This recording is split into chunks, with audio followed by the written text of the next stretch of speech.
नमस्ते विराट चैतन्य, नमस्ते विराट चैतन्य, नमस्ते विराट चैतन्य, नमस्ते विराट चैतन्य। हम पवित्र दिव्य चैतन्य है, हम पवित्र दिव्य चैतन्य है। प्यारे दोस्तों, प्यारे राजकुमार और राजकुमारियों, जो एक चैतन्य ने पूछा है कि मुझे होश में आना है। प्यारे दोस्तों, होश में आने के लिए जिस तरह से हमको सुख और दुख का अनुभव होगा तो सुख को आप एंजॉय कर पाओगे। दुख का आपने अनुभव किया तो छांव का आप मतलब समझ पाओगे। गरीबी देखी होगी तो अमीरी क्या होती है वो मालूम पड़ता है। तो प्यारे दोस्तों, जीवन के अंदर जो है हर चीज जो है, दिन है रात है, सब चीज जो है ये दो की जगह में बैठी है।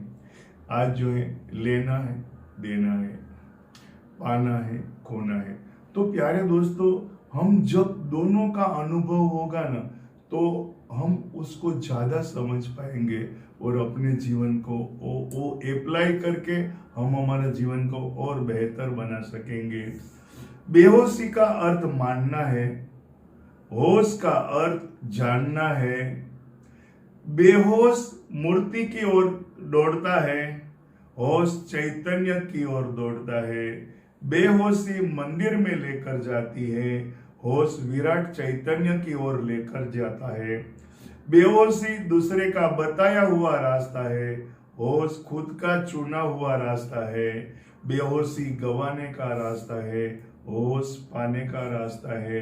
बेहोशी नासमझी है, होश समझदारी है। बेहोशी में सर झुक जाता है, होश में सर उठ जाता है। बेहोशी सुला देती है, होश जगा देता है। बेहोशी मौत का सामान है, होश जीवन का पैगाम है। प्यारे दोस्तों, रामकृष्ण परमहंस और केशव चंद्र सेन मिले। केशव चंद्र सेन जो है उसने बहुत किताब पढ़ी थी और वो जो है फिलोसॉफी के मास्टर थे, उसको कोई हरा नहीं सकता था। उसने सोचा कि मैं रामकृष्ण परमहंस अनपढ़ है, मेरे से ज्यादा उसके शिष्य हैं, तो मैं उसको मिलने को जाऊं। उसने लेटर लिखा और मैसेज भेजा कि हम लोग आ रहे हैं। रामकृष्ण परमहंस बहुत खुश हो गए, लेकिन उसके जो शिष्य थे उसको मालूम था कि ये तो बहुत बड़ा फिलोसोफर है, ये हमारे जो रामकृष्ण परमहंस है तो बिल्कुल अनपढ़ है। लेकिन जब रामकृष्ण परमहंस के पास जब केशव चंद्र सेन आए तो जब वो अपने गांव के अंदर आ रहे थे तो ये दौड़ के जो है उसको लेने को गए। अरे केशव, तू कहाँ था?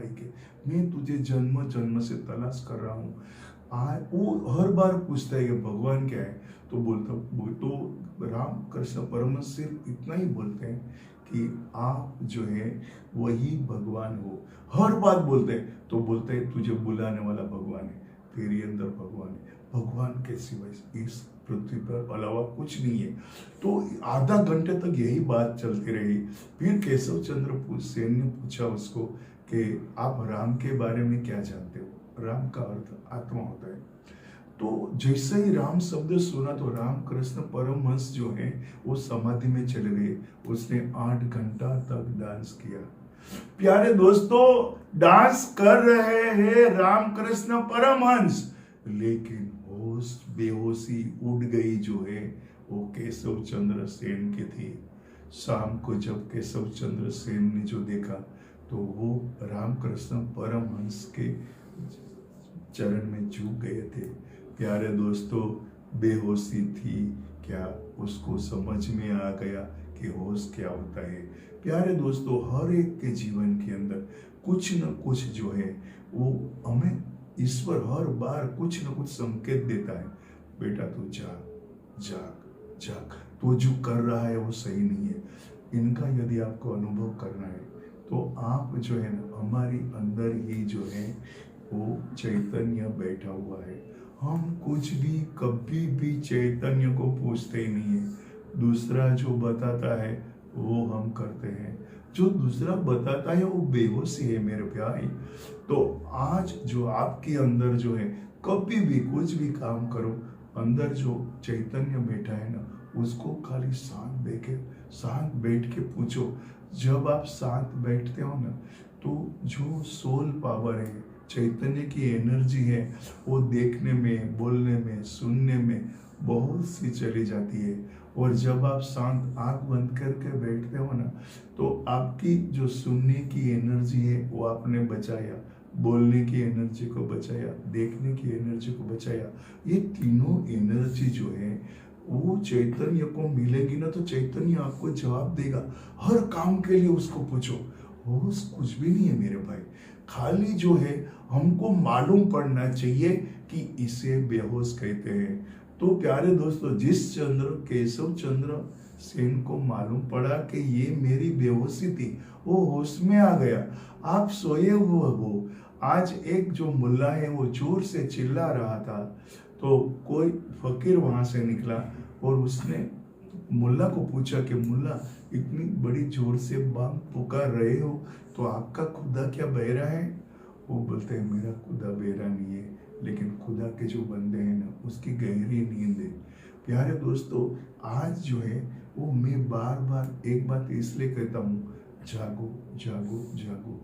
जागना जीवन है। बाकी तो जो जिंदा आदमी है ना, वो भी मरा हुआ है। सोचो, समझो, अनुभव करो। बहुत ही जल्द आप होश में आओ, होश को समझो, और आपके अंदर जो चैतन्य बैठा है उसका अनुभव करो। ऐसे मैं विराट चैतन्य को प्रार्थना करता हूँ। नमस्ते विराट चैतन्य।